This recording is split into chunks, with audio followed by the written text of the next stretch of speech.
sens ultime de ce que l'on fait, et le sens ultime de ce que l'on fait, c'est de le faire pour Dieu. Raison pour laquelle c'est difficile d'être dans cet état de purification. Pourquoi? Quand est-ce que nous ne sommes plus purs? Quand nous oublions. Et quand est-ce que nous allons vers la purification? Quand nous nous souvenons. Et tout est objet de purification. Tout. Votre conscience, votre mémoire, votre main, quand vous la lavez avec le souci de le faire pour Dieu, vous l'avez purifié. Il est dit dans le hadith que tout ce que vous avez fait de mal avec vos mains est parti. Donc, comprenez bien le sens de tazkiyya. Tazkiyya, ça n'est pas enlever tout le mal, c'est ajouter tout le sens. Vous m'avez compris? Et ça, c'est très important dans tout ce que l'on fait, dans notre façon d'aimer, dans notre façon d'haïr, dans notre façon de vivre, dans notre façon de préparer sa mort. C'est quelle est l'intention qui vous anime, quels sont les choix que vous faites. Et c'est ce qu'il est dit ici. Plus vous êtes avec Dieu, et plus vous savez que ce que vous avez nécessite que vous le remerciez. Et dès que vous l'avez remercié, vous avez purifié. Quand vous dites Bismillahirrahmanirrahim avant de manger et que vous vous souvenez de lui, votre repas est purifié. Il est purifié parce que votre intention, elle est d'être avec lui et de le remercier pour cela. La tentation, ou l'intention plutôt, du remerciement, c'est un acte de purification. Et donc, ça veut dire quoi? Ça veut dire que, comme musulmanes et musulmans, le succès va venir en permanence de regarder en face notre être. Il y a une chose à laquelle vous ne pouvez pas échapper. Une chose à laquelle vous ne pouvez pas échapper, c'est votre liberté. Et comme enfant, comme parent, comme citoyen, vous devez être les champions de la protection de la liberté des femmes et des hommes. Pourquoi? Parce que défendre la liberté des hommes, c'est donner à chaque femme et à chaque homme le droit de purifier ses intentions. Parce que les intentions viennent avec la liberté. Toute personne qui ne vit pas dans une liberté sociale, liberté familiale, liberté d'homme qui peut faire ses choix, eh bien, est une personne à qui on ne reconnaît pas les droits fondamentaux. Et ça devrait être le message de l'islam. Omar ibn al-Khattab, il l'a dit et il l'a répété, mais qui êtes-vous pour rendre des gens esclaves quand les femmes ont donné naissance à des hommes libres? L'islam se fonde sur la liberté des êtres, d'abord, jamais sur leur soumission à notre être. Le seul être à qui l'on se soumet, c'est lui, et parce qu'il est le seul à qui l'on se soumet, on doit être libre devant tous les hommes. Toute société qui produit des asservissements intellectuels, sociaux, raciaux ou de n'importe quel autre type ne reconnaissent pas le lien fondamental de la foi avec la liberté et donc enlèvent une dignité. Elles ne peuvent pas être des sociétés du succès. Jamais. Ici-bas, la liberté est une condition de ma foi. Parce qu'il est dit dans le Coran qu'il nous a dit qu'il nous mettait sur la voie, imma shakira, imma kafura. C'est où tu remercies, où tu vas. Celui qui croit. Et Allah, il nous dit que ceci est un élément nécessaire. Donc, avant de parler du succès, il faut se donner les moyens de ce succès. Il faut se donner les conditions de ce succès. Et ce premier élément-là, c'est la liberté. Il n'existe pas de possibilités, même pour les hommes, même pour les femmes. Pourquoi pensez-vous, quand le prophète il dit c'est-à-dire que le savoir est une obligation pour les femmes comme pour les hommes. Pourquoi Allah dit au prophète Iqra? Pourquoi? Parce que ta liberté passe par ta connaissance. Parce que ta connaissance, c'est ta liberté. Parce que ignorant, tu es emprisonné. Parce que connaissant, tu deviens libre. Et parce que libre, tu pourras choisir la foi. Et que ignorant, tu ne choisis pas. La position, le succès fondamental commence déjà par se poser la question des conditions du succès. Et les conditions du succès, parce que je dois être libre, je dois avoir accès à la connaissance. Et toutes les femmes qui sont ici, au lieu parfois d'être assises à demander qu'on vous donne vos droits, il faut vous lever et dire devant Dieu, mon droit, c'est le droit à la connaissance, car j'ai droit à la liberté et j'ai le droit de choisir. Devant Dieu, il faut me donner ce choix. Parce que le jour du jugement dernier, toi papa, toi mon frère, toi ma soeur, toi mon fils, il n'y en aura pas un qui sera là. Parce qu'un jour je serai seul devant Dieu à devoir répondre de quoi? De ce que j'ai fait, de ma liberté et de mes intentions.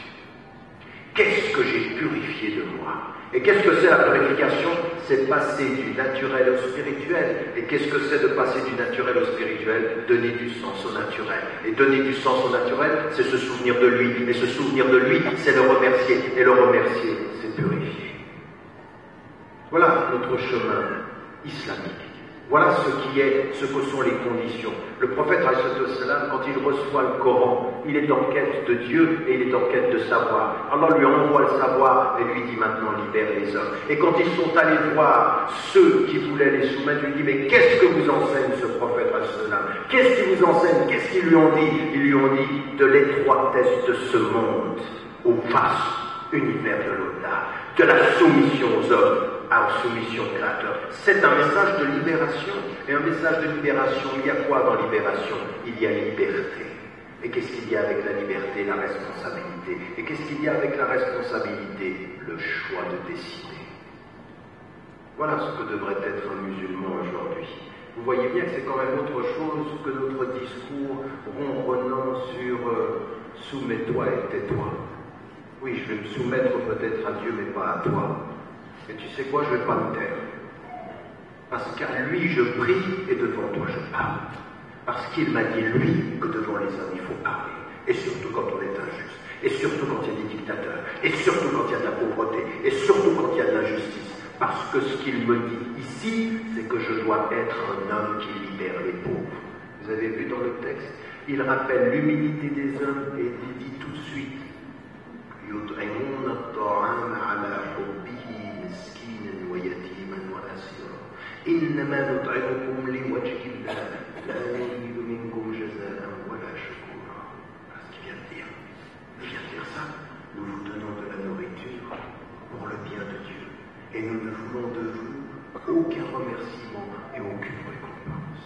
يطعمون الطعام على حبه. Parce qu'on l'aime, on vous sert et de vous on n'attend rien. On n'attend que de lui.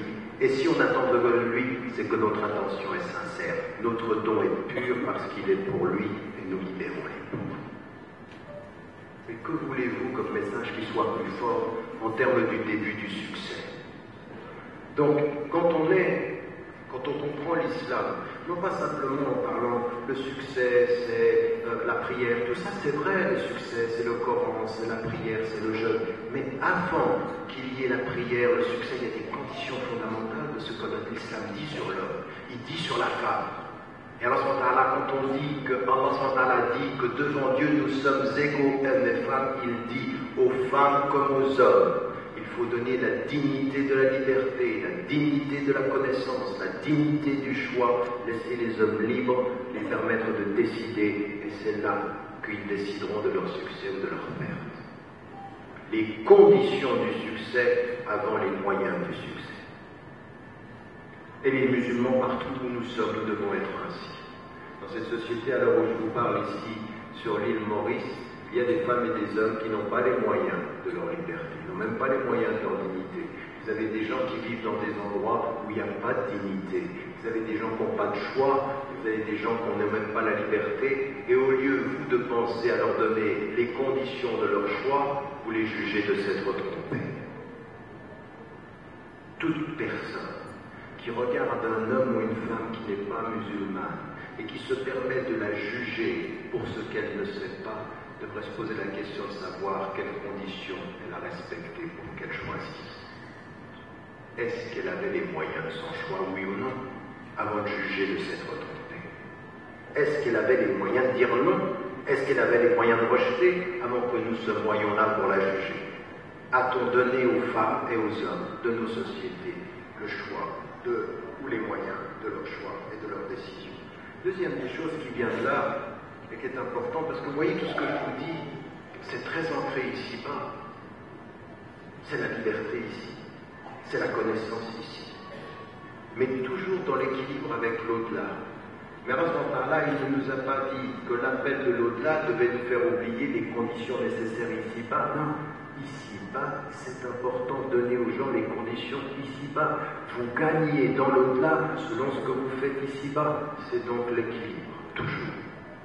C'est une religion naturelle et spirituelle parce que c'est un équilibre entre le spirituel et le naturel. C'est un équilibre entre ici-bas et l'au-delà. C'est un équilibre qui est fondé sur quoi? C'est un équilibre qui en toutes circonstances est fondé sur l'harmonie. L'harmonie, c'est qu'on prenne en compte toutes les dimensions de notre être. Ce qui a été dit. Il y a des femmes, elles étaient tellement prises par l'islam, il y en a une en particulier, elle mettait un fil dans la mosquée, elle voulait prier jusqu'à s'endormir. Il est venu, il a enlevé le fil et il a dit non, pas comme ça, pas comme ça. Ton corps a besoin de dormir, donc tu dors. Tu pries quand tu peux et tu dors si tu dois. Mais tu pries pas contre ton sommeil. Parce que si tu pries contre ton sommeil aura raison de toi. Si tu te crois plus fort en esprit que ton corps aura raison de ton esprit, et tu dormiras en priant. Et si tu dors en priant, tu pries pas. Donc un équilibre. Enlevez ces fils, soyez équilibrés. Soyez équilibrés dans le naturel, soyez équilibrés en respectant votre corps, soyez équilibrés en respectant votre intelligence. Tout dans l'islam nous dit que le succès, les conditions du succès et l'équilibre des moyens. L'équilibre des moyens, c'est toujours de considérer ces deux dimensions, ce dont nous devons nous rappeler. Et ce qui est fondamentalement, l'équilibre est fondé sur quoi? Sur la justice. Sur la justice, et les premières dimensions, la première chose, le premier être avec lequel nous pouvons être injustes, c'est nous-mêmes. Ce qui est dit ici, quand Allah nous appelle à l'humilité, c'est soyez juste avec vous-même, reconnaissez vos qualités, mais reconnaissez vos déficiences. Soyez humble, ne soyez pas arrogant, ne marche pas avec arrogance sur la terre. Baisse ta voix. Ta voix, il faut qu'elle soit douce, ta marche, il faut qu'elle soit humble. Ça, c'est ce que dit Luqman à son fils. C'est sur la vie, sur la terre, sois arrogant. Ne marche pas avec cette arrogance. Mais en même temps que tu ne dois pas être arrogant, il faut savoir que tu dois être engagé dans cette vie pour la changer. Que tu dois véritablement t'engager et que tu dois résister et que tu dois être debout. Debout devant l'injuste, humble parmi les hommes. Toujours. Ça, c'est encore, vous voyez, l'équilibre. Jamais d'arrogance, jamais d'excès. De quoi? De l'ego, en fait. Et cet ego-là, c'est ce que l'on doit maîtriser. Il est naturel. Je dis je avec naturel. Mais c'est là où je dois le maîtriser. L'équilibre entre savoir penser tout seul et pas penser qu'on est seul à penser. Oui, vous voyez la différence? Penser seul, c'est-à-dire être autonome dans sa pensée, mais ne pas penser qu'on est les seuls à penser, ne pas tomber dans l'arrogance. C'est-à-dire l'autonomie de la pensée à l'arrogance du fait de penser, pas de l'arrogance du fait d'avoir raison. Toujours cette démarche qui fait que même le prophète, il a laissé cet espace à ses compagnons, au point qu'il cherchait, est-ce que ça vient de Dieu ou est-ce que ça vient de toi? Si ça vient de Dieu, on accepte, si ça vient de toi, on discute. Et le prophète laissait les gens discuter ce qui venait de lui.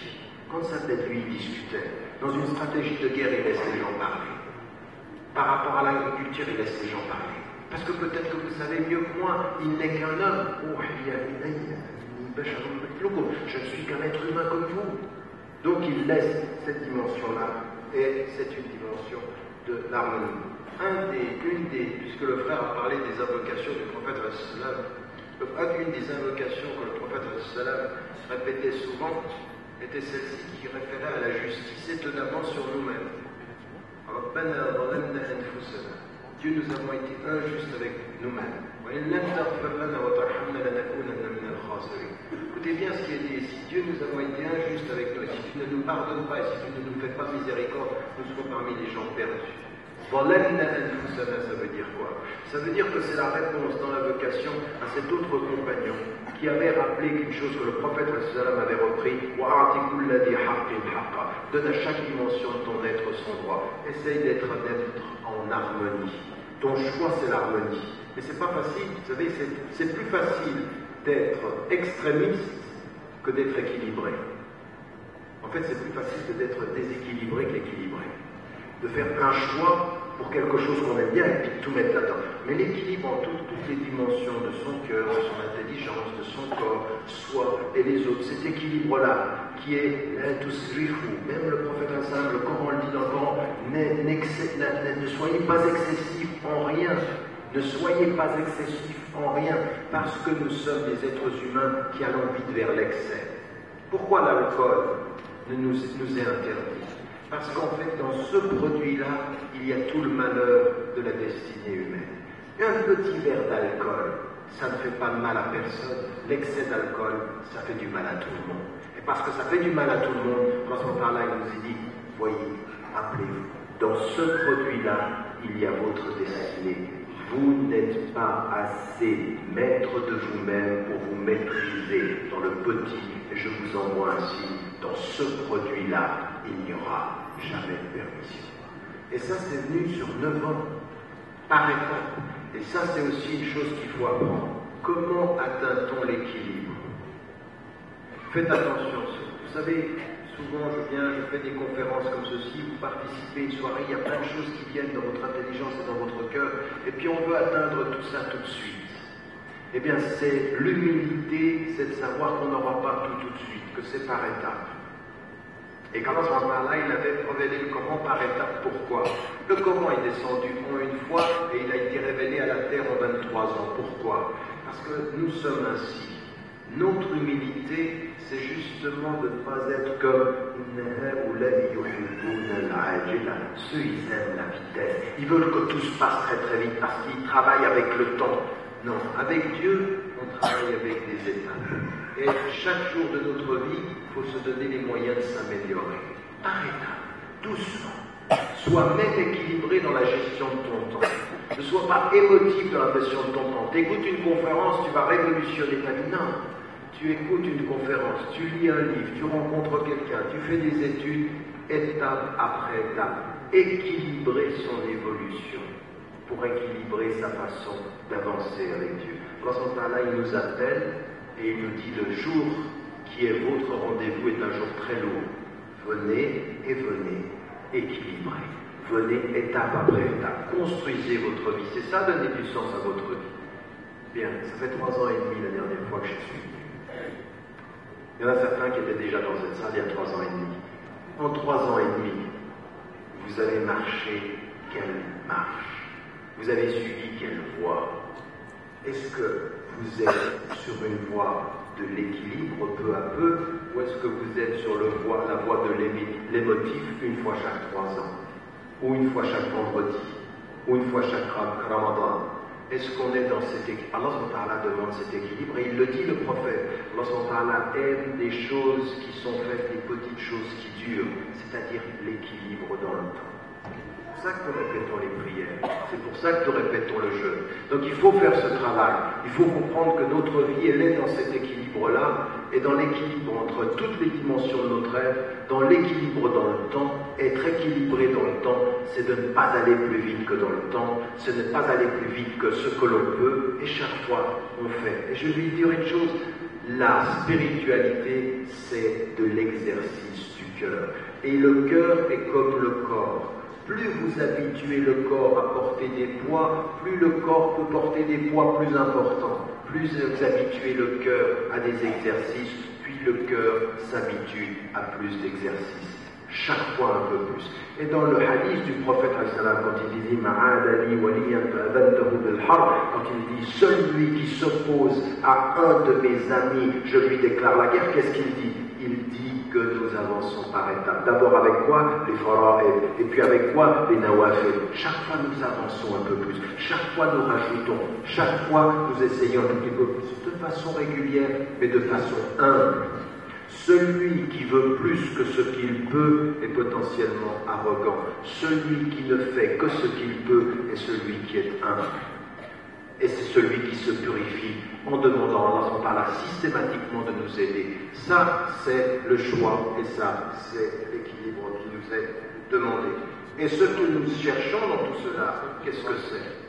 Cette harmonie, ce succès que nous voulons, c'est la paix. C'est effectivement salam al-islam. Et tout ce qui est en islam, vous verrez que le mot central, vous allez le retrouver partout. Chaque fois que vous rencontrez quelqu'un, vous savez, c'est quand même très important ça.